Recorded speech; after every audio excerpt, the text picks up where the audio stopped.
15 de junio del 2020. ¿Qué tal? Muy buenos días, buen inicio de semana y bienvenidos a su programa Contacto Directo. Empezamos revisando algunas de las noticias destacadas a esta hora. Daniel Salcedo Bonilla continúa en la unidad de cuidados intensivos en un hospital de Guayaquil. Televistazo tuvo acceso al informe médico que determina que tiene un riesgo mortal. La abogada que fue asignada por los padres de Salcedo asegura que aún no lo pueden ver. Es la imagen más reciente de Daniel Salcedo. Está intubado y conectado a varios cables. Se encuentra en el hospital de Guayaquil, ubicado en el suburbio de la ciudad. Ecuavisa tuvo acceso a su parte médico, en el que, entre otras cosas, menciona que tiene traumatismo múltiple, hemotórax y neurotórax. Le consultamos a un doctor externo para identificar la gravedad de su salud. Que el paciente se encuentra en condiciones críticas aún, tuvo sangrado, lo que es pulmón, le colocaron un tubo, y hay que ver cómo evoluciona. Él tiene como ventaja que es un paciente joven. Salcedo se encuentra en cuidados intensivos desde el 10 de junio, cuando llegó a Guayaquil luego de ser expulsado desde Perú. El médico recalca que las principales complicaciones están dadas por las fracturas en torno al accidente aéreo. Pero lo más preocupante es el trauma, el sangrado, el compromiso pulmonar, que es lo que lo puede llevar más a haber hecho una insuficiencia respiratoria y que por esto se ha intubado. Este sábado, los padres de Salcedo mencionaron que no habían podido ver a su hijo.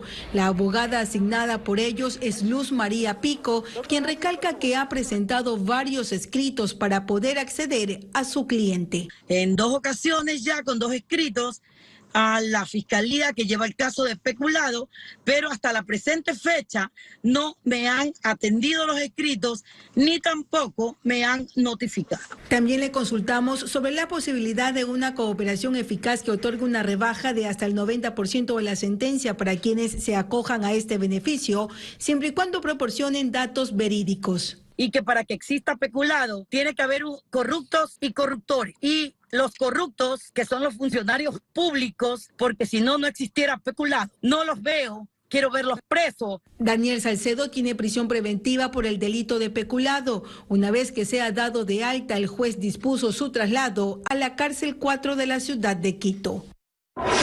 Según el portal La Fuente, 6 de los 11 asambleístas de Manabí estarían vinculados en el presunto reparto de los hospitales de esta provincia a cambio de apoyo político al gobierno.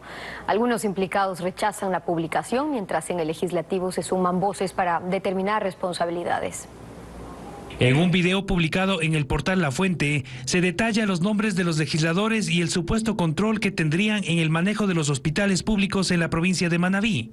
Karina Arteaga en el Cantón Chone, Carla Cadena, Portoviejo, Carlos Vera en Portoviejo y Junín, Carlos Berman en Manta, Teresa Benavides, Jipijapa, Daniel Mendoza, Portoviejo, Bahía de Caracas y el que se construye en Pedernales. Buscamos a los implicados.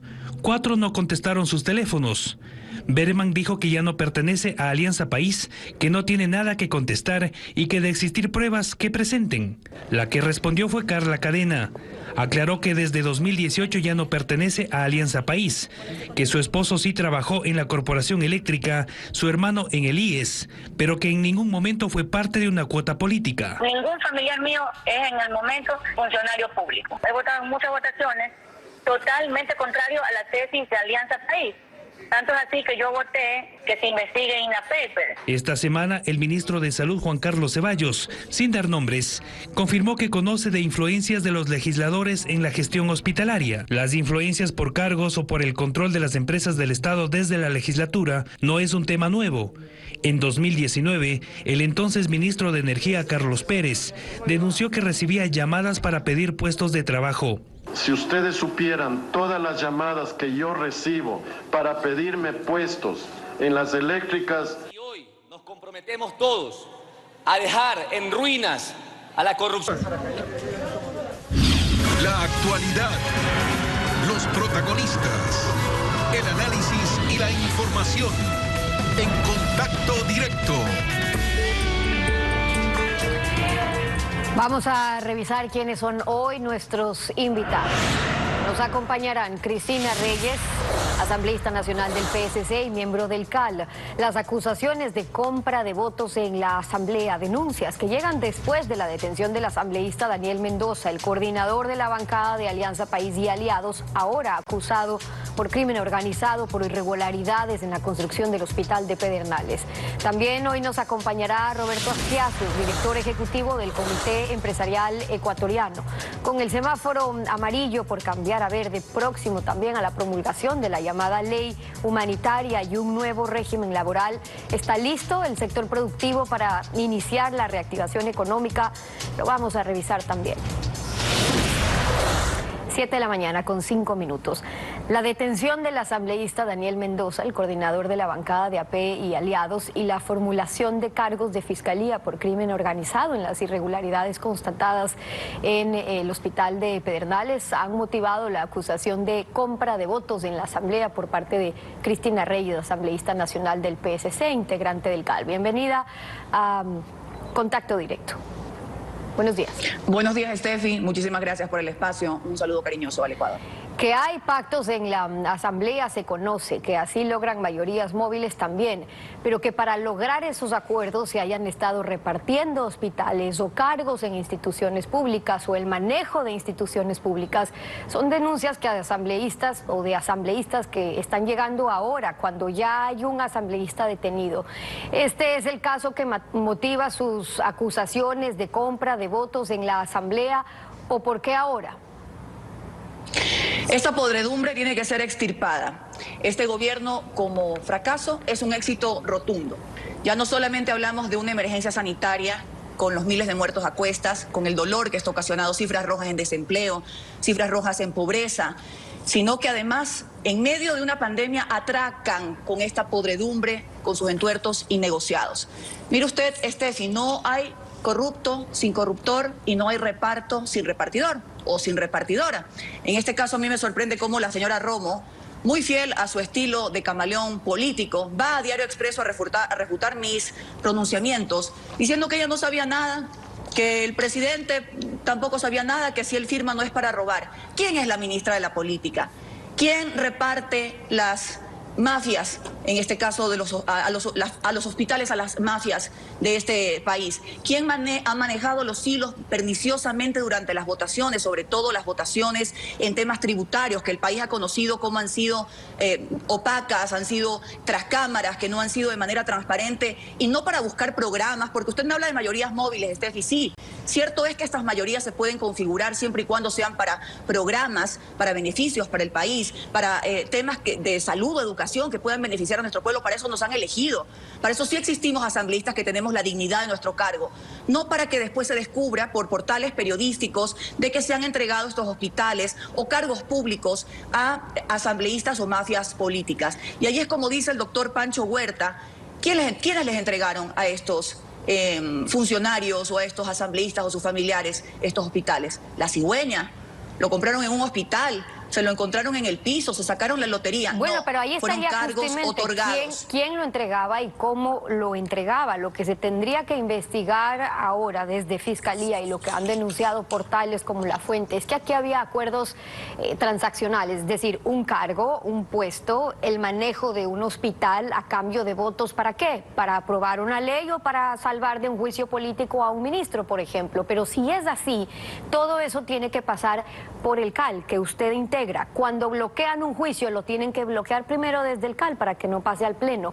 ¿Qué es lo que han visto los legisladores de oposición allí en el CAL? Bueno, afortunadamente yo he llegado al CAL con una voz firme, en la que no he permitido que, como en otras ocasiones, en el juicio de Jorge Glass o de otras personas, María Fernanda Espinosa, que vieron cómo se blindó ese juicio político, eso se quedara encajonado. Pero de allí usted sabe, Steffi, que esto va a un proceso, va a la Comisión de Fiscalización. Oh, sorpresa, el señor Mendoza, que manejaba la Comisión de Fiscalización y archiva, es uno de los votos decisivos para archivar el juicio político contra Romo, que llevó adelante el asambleísta Roberto Gómez y Lourdes Cuestas, que fueron perseguidos durante todo ese tiempo. al día siguiente del archivo recibe cuotas políticas en Manabí. Yo por eso he pedido algunas cosas, algunas acciones, Steffi, entre esos, por supuesto, el Contralor General del Estado, una auditoría exhaustiva, tanto a los directores de hospitales, que no son como el presidente dice, que ganaron un concurso, fueron puestos a dedo a cambio de prebendas, a cambio de los votos de la Asamblea Nacional, auditorías también a los directores de compra. Y también, y esto es importante, porque la señora Romo, como le digo, es un camaleón político. Antes servía a Correa, ahora a la Revolución Ciudadana original, ahora a la Revolución Ciudadana en su versión traidora o fotocopia. Dice las pruebas. Las pruebas son de carne y hueso, Steffi, y el Ecuador que lo sepa, porque esto es una podredumbre que debe ser extirpada.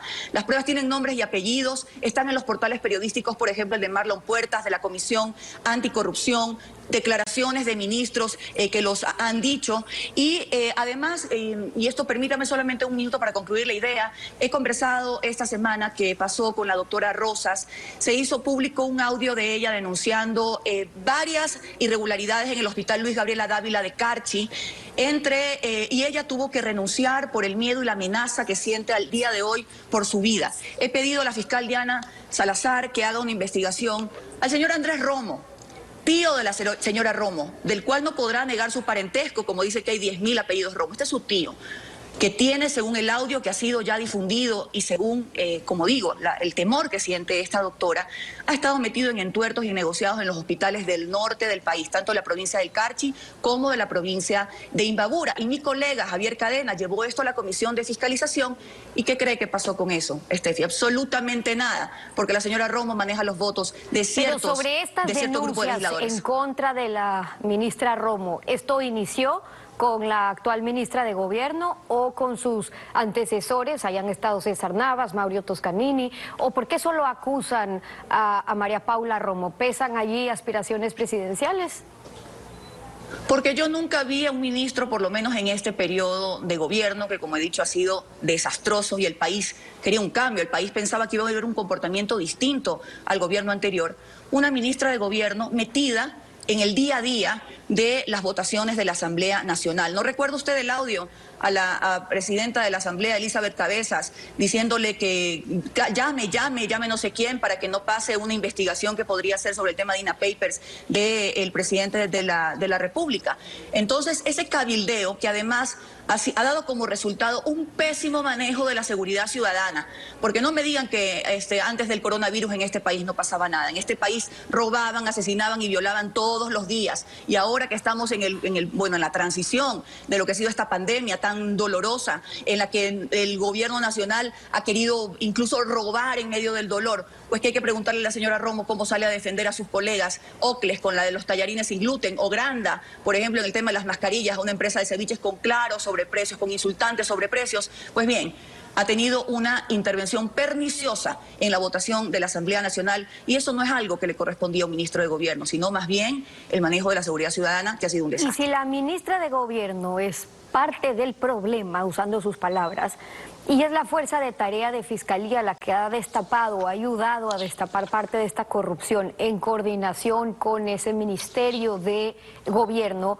¿por qué la ministra habría de colaborar con ese destape para que se conozca lo que está pasando? Bueno, Steffi, parece que usted y mucha gente, sí, porque mucha gente ha avalado algunos comportamientos realmente indeseables y que trastocan toda convicción política, entre esos de la señora Romo, que ha sido una camaleona política. Un día con Correa, un día representaba un think tank conservador de los Estados Unidos, un día era revolucionaria, ahora parece que defiende intereses corporativos o de tenedores de bonos. Así que es un comportamiento realmente pero más allá de que estos comportamientos afectan la moral pública, que han generado una serie de entuertos y negociados, el país hoy necesita resurgir. Steffi, estamos pasando una situación realmente compleja en la que no se ha inyectado crédito productivo, en que el área de la salud ha sido desfalcada. No le echen solo la culpa al gobierno anterior, y lleva 3 años en el gobierno y ha otorgado algo que jamás se ha visto. Se hablaba del hombre o de la mujer del maletín. Pero ahora, ¿de qué estamos hablando? El reparto de los hospitales. Eso no tiene perdón de Dios, jugar con la sanidad pública después de lo que hemos vivido. Temas de educación. Vi en un reportaje de Coavisa hace poco una maestra con esa vocación que tienen los maestros de nuestra patria, llegar en bicicleta con todas las dificultades. No se han invertido los recursos necesarios, al contrario, ha habido recortes durante este gobierno. Los niños no tienen acceso a la tecnología como quisiéramos en vista del desarrollo de la modernidad. Entonces allí se podrían haber invertido todos estos recursos que de manera perniciosa, que de manera perversa se han desviado. Usted hacía referencia a lo que está ocurriendo en la Asamblea. El tema es que no es nuevo. Es decir, por un lado, todo ministro de gobierno se encarga de reunir apoyos al gobierno en el órgano legislativo. Cuando Elizabeth Cabezas era presidenta de la Asamblea, en una sesión pública se filtró ese audio al que usted hacía referencia hace poco, el audio de una llamada telefónica a María Paula Romo, a la ministra de Gobierno, sobre los votos del PSC para negar la inclusión en el orden del día del caso de INA Papers, que se estaba por discutir en ese momento, estaba solicitada por el correísmo. Y entonces se pudo escuchar esto, recordemos. A ver, ahorita pasó el tema, lo del RNL y está planteado, pero los sociales cristianos dicen que van a votar que sí, hermana. Nosotros ya les dijimos que abstención y en contra, pero los sociales cristianos pueden hacer con estos imbéciles, se llama votación y nos joden. Llámale ahorita, estoy ya para votar, ya urgente. En ese caso también se intentó una compra de votos y así actúan desde el gobierno. ¿Qué es lo que les pedían a ustedes en el PSC? Estimada Steffi, no todos los legisladores actuamos con esa perversidad con la que han llevado a la política ecuatoriana. Algunos actuamos desde la dignidad de nuestros cargos. Y sepa usted que ese voto fue a favor de que, por supuesto, la Asamblea Nacional abra una investigación de ese sonado caso de INA Papers que vincula al presidente de la República. Pero sí hemos visto el comportamiento de otros legisladores y, por favor, también le pediría que recuerde usted en el tratamiento de las leyes tributarias, aquella que pasó a final de año en una situación realmente, aprovechando que la gente estaba entusiasmada en temas familiares, votaciones con mayorías, como le digo, mayorías móviles que no obedecen a programas para sacar adelante al país, porque nosotros hemos dicho siempre, nuestro voto sea para quien sea, venga de un adversario o sea de un colega, si es para servir al país, si es para que el país progrese, si es para generar modalidades contractuales, si es para temas de seguridad social, como han sido las causas que hemos defendido nuestro bloque legislativo de manera frontal, transparente, a cambio de nada, siempre estará nuestro voto. Ahora, otra cosa es el sospechoso manejo que han tenido otros asambleístas. Las denuncias que se acaban de presentar son graves, que de 6 de los 11 asambleístas de Manabí, por ejemplo, tendrían acuerdos para manejar hospitales en las provincias o en la provincia de Manabí a cambio de apoyo político del gobierno. Esto allí, pero ¿por qué se conoció lo que pasó con un hospital en Pedernales? De ahí nacen las investigaciones donde hasta vaciaron la cuenta con el anticipo de 8 millones y el hospital está en nada, en tierra, ni comienza. Se investiga a Manabí entonces y encuentran esto. Pero la Comisión Anticorrupción, denuncias similares se habían presentado desde hace un año y no ha pasado nada. ¿Por qué cree que en la Asamblea? Porque esto le corresponde investigar a la Fiscalía, antes Contraloría, ok. Pero ustedes tienen el rol fiscalizador. ¿Por qué cree que en la Asamblea no hacen nada? Así como en Manabí podría estar pasando también en otras provincias y nadie en la Asamblea quiere que se destape la olla donde van a estar involucrados o podrían estar involucrados más asambleístas. Bueno, yo no podría hablar de toda la Asamblea, porque yo me pertenezco a un bloque legislativo que siempre ha sido combativo contra los hechos de corrupción. Mire usted lo que pasó en la provincia del Guayas.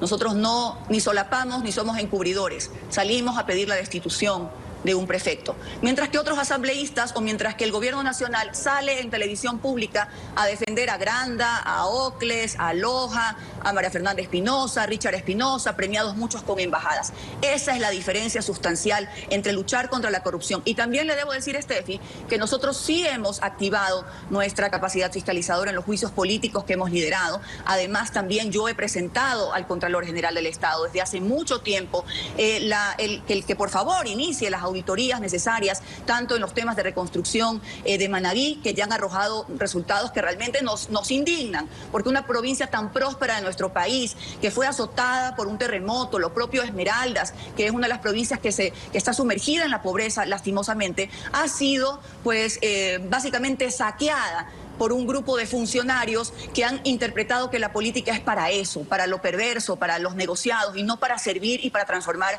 la vida de la gente. Esto es un trabajo de largo aliento, pero déjeme decirle, Steffi y amigos, la gente está indignada, la gente está harta. Lo del coronavirus creo que nos revolucionó la vida y nos hace entender qué es lo realmente importante. Y que sepan los alcahuetes y los corruptos y los corruptores que su tiempo de dar la cara a la justicia ya llegó. Son las denuncias de Cristina Reyes, asambleísta nacional del PSC, acompañándonos hoy. Gracias por haber estado con nosotros. Gracias a usted. 7:20 en Contacto Directo.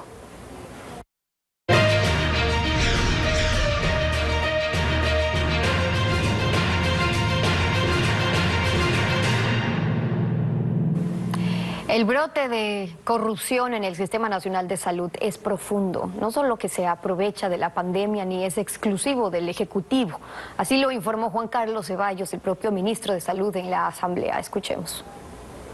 Tengo conocimiento de que hay influencias por parte de asambleístas para la dirección, para la gestión hospitalaria. Todas estas han sido compartidas a la Contraloría.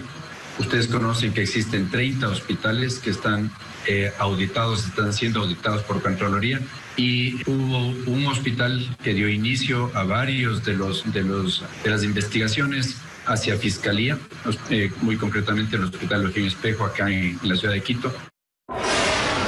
¿Qué tal, Alfredo? Buenos días. Buen día, Steffi. Buenos días a todos. El panorama es pavoroso. Contraloría investiga 58 municipios, 16 consejos provinciales y 30 hospitales. Esta corruptela, esparcida como pandemia, y respeta la tragedia que sufre el pueblo ecuatoriano y cosecha tanta impunidad, fomentada por estatismo galopante, cuyo éxito se evidenció en últimas elecciones, donde a millares surgir se rompió récord de candidatos aparentemente atraídos por dinero fácil. Es atractivo volverse millonario sin trabajar ni pagar impuestos a costilla de esclavos que pagan esta feria del lleve, no solo en proyectos groseramente bautizados como estratégicos o emblemáticos, sino que muerden sin compasión pobreza, enfermedad, desamparo, niñez o vejez. Ese es el modelo a cambiar del Estado candidato, clientelar y ladrón que algunos borregos defienden con ardor. Una tara estructural que convoca a funciones del Estado para que en Asamblea Nacional concreten cooperación con Organización de Naciones Unidas contra el Crimen Organizado, porque solo expertos internacionales sin vínculos con corrupción criolla y presupuesto propio pueden reforzar contra la impunidad a fiscales y jueces. Los impulsos aislados de fuerzas de tarea sirven para el destape, pero ponen alerta a autores mediatos que no firman nada, los dueños del circo.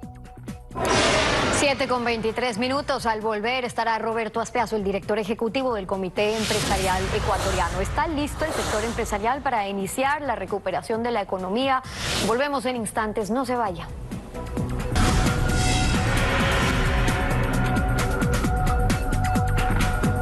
La Fiscalía solicitó orden de captura para el ex candidato a la presidencia Abdalá Bucaram Puley y su esposa Gabriela Pazmiño, quien también es exasambleísta. Ambos permanecen en Estados Unidos. Otro que tiene orden de detención es Michel Bucaram Puley, señalado por pertenecer a la compañía Sabupi S.A., una empresa de Daniel Salcedo. Fue un juez que emitió la orden de captura contra Abdalá Bucaram Puley y su esposa Gabriela Pazmiño, ambos exasambleístas. Además, la orden de detención para Michel Bucaram Puley, quienes ahora están en Estados Unidos. Las capturas son pedidas por la Fiscalía con fines investigativos y serán aplicadas si llegaran a Ecuador. Los Bucaram han sido señalados por su relación con Daniel Salcedo, quien estaría involucrado en la corrupción de los hospitales del IES. En caso que se ejecute la captura será por 24 horas para receptar las versiones de la familia Bucaram, que se estaba alojando en Miami en una de las casas de Daniel Salcedo Bonilla, valorada en más de $500,000. Contra la familia de Dalo también se señaló la posibilidad de quitarle la visa estadounidense. Sin embargo, un portavoz de la Embajada de Estados Unidos dijo que por motivos de privacidad, el gobierno de los Estados Unidos no hace comentarios sobre casos de visas individuales.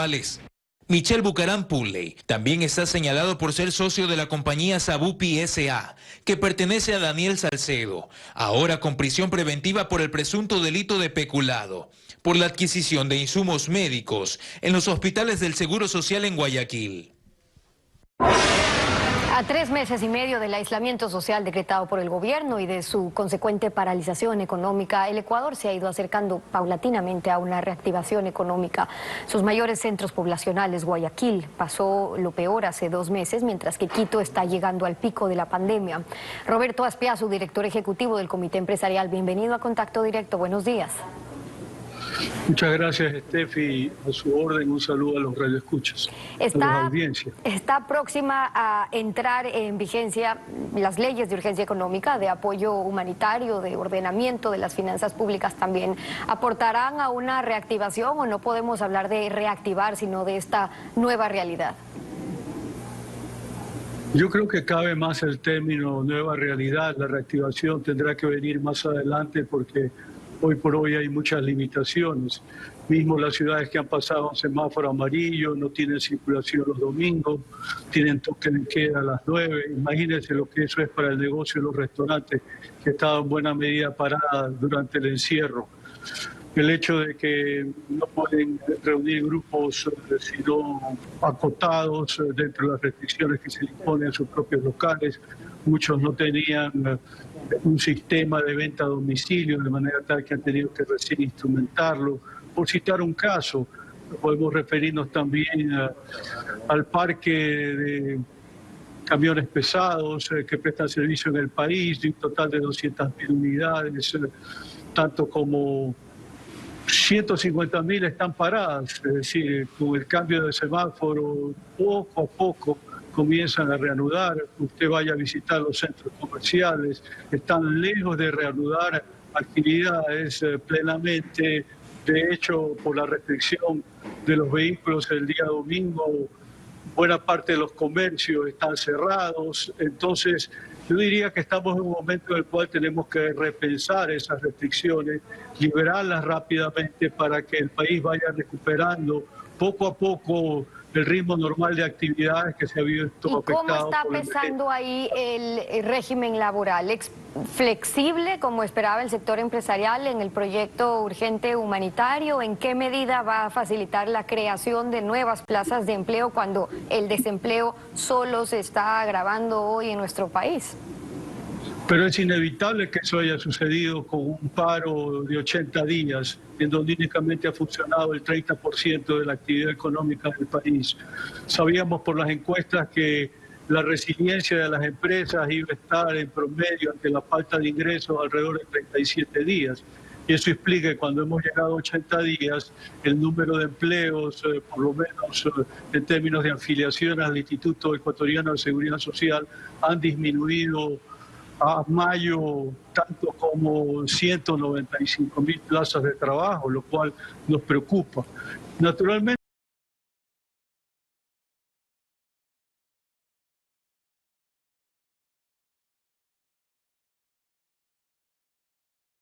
de las prescripciones legales que constan en la ley de apoyo humanitario en cuanto a la reforma laboral, ya esos acuerdos se han venido dando de modo propio y eso ha facilitado que el número de pérdida de plazas de trabajo sea menor de lo que ha podido ser, lo cual yo creo que hoy por hoy en términos de política pública se convierte en prioridad 1 para hacer todo lo posible con miras a que esa disminución del empleo formal sea el menor posible.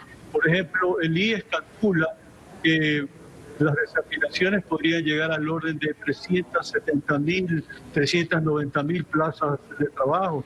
en términos de aportaciones. Con el impacto que eso genera también para el IES. Ahora, este régimen laboral flexible es acusado por las centrales sindicales de vulnerar los derechos fundamentales de los trabajadores, que el derecho a la estabilidad es modificado temporalmente. ¿Por qué? Porque hay contratos emergentes, contratos con un tiempo definido, pero temen que esto se vuelva generalizado. Pero el tema, Steffi, va por la línea. ¿Qué hacemos frente a una contingencia como la que hemos atravesado?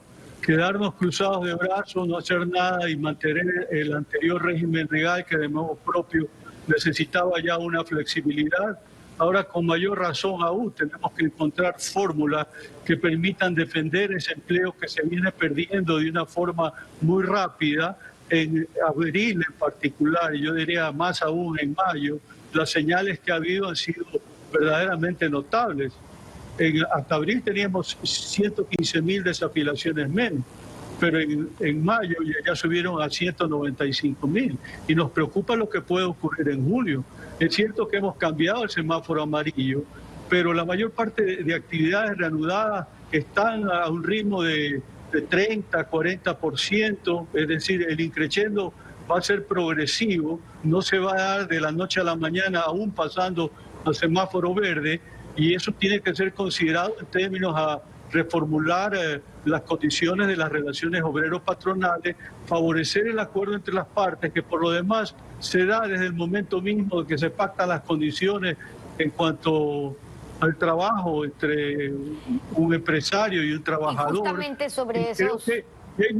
Permítame decir una cosa, sí. y es muy importante en términos que finalmente esto ha permitido mantener muchas plazas de trabajo, porque el empresario en la medida de lo posible no está para despedir empleados, él ha hecho todo lo posible por mantenerlo, pero hay empresas que no han resistido el paro de cerca de 3 meses y han quebrado y naturalmente están en un plan de liquidar el negocio, y es uno de los motivos por los cuales en la ley de apoyo humanitario hay un acápite referido al concordato. Vamos a referirnos justamente a eso, pero sobre este punto que se incluye en el veto, recordemos lo que nos dijo aquí también Mesías Tatamuez del FUT.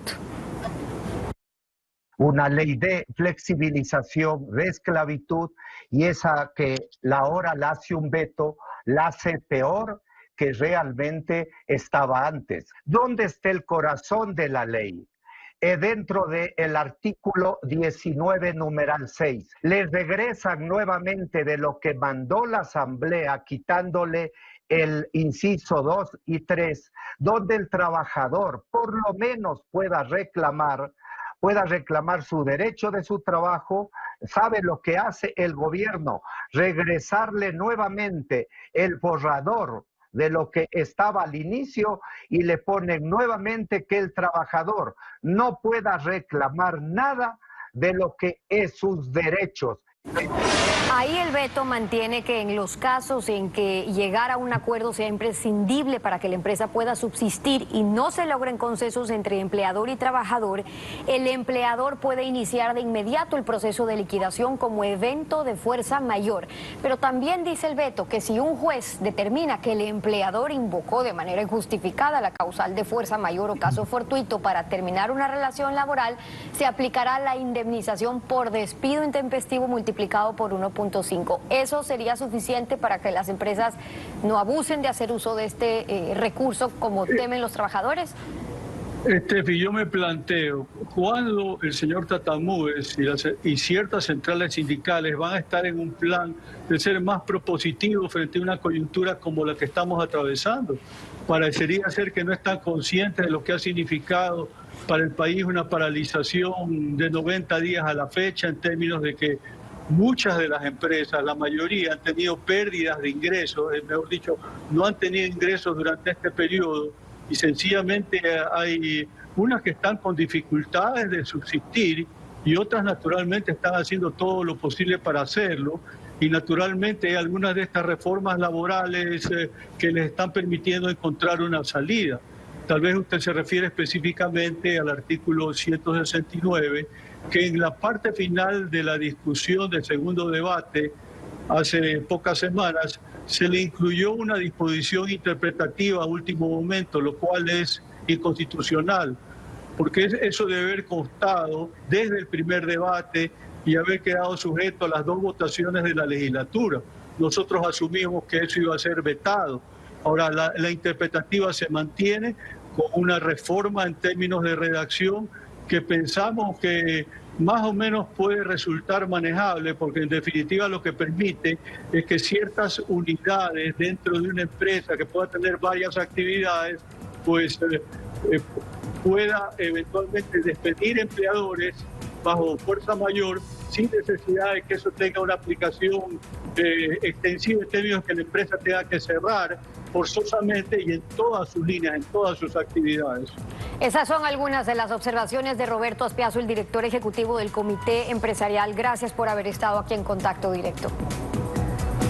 7:39, ya regresamos.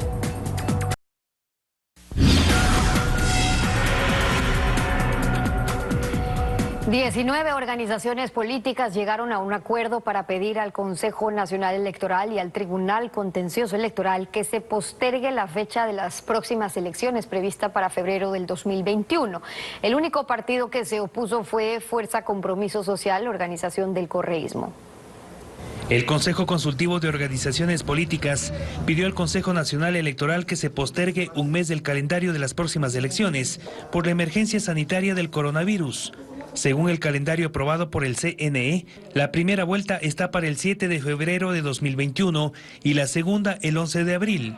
Esto implica que en agosto próximo los partidos y movimientos ya tienen que realizar las elecciones primarias. Requerimos más tiempo para la realización de varios procedimientos, como el de democracia interna, designación de candidaturas, llevar adelante los acuerdos y las alianzas. 19 organizaciones políticas se sumaron a la propuesta. Nadie ha planteado postergar lo que está constitucionalmente establecido. El 14 de mayo, con suficiente tiempo, se instalará la Asamblea Nacional y el 24 de mayo se cambiará el gobierno. La única organización que no quiere el retraso del calendario electoral es Compromiso Social del correísmo, que mantiene la esperanza de que su líder y prófugo de la justicia pueda participar. Parece ser una estrategia de la partidocracia para evitar que esté en las papeletas del 2021. Por el gran temor que le tiene. Aquí no hay ninguna conspiración contra Correa. Ni hemos hablado ni hemos pensado en Correa. Allá Correa que haga lo que quiera, pero que respete la razón. Las organizaciones políticas, el número de recintos electorales. Los delegados de los partidos y movimientos políticos se reunirán el próximo martes con los jueces del Tribunal Contencioso Electoral para definir el nuevo calendario. Así concluimos esta emisión de Contacto Directo. A ustedes, como siempre, gracias, su confianza y sintonía. Quédese aquí y empieza Televistazo en la comunidad.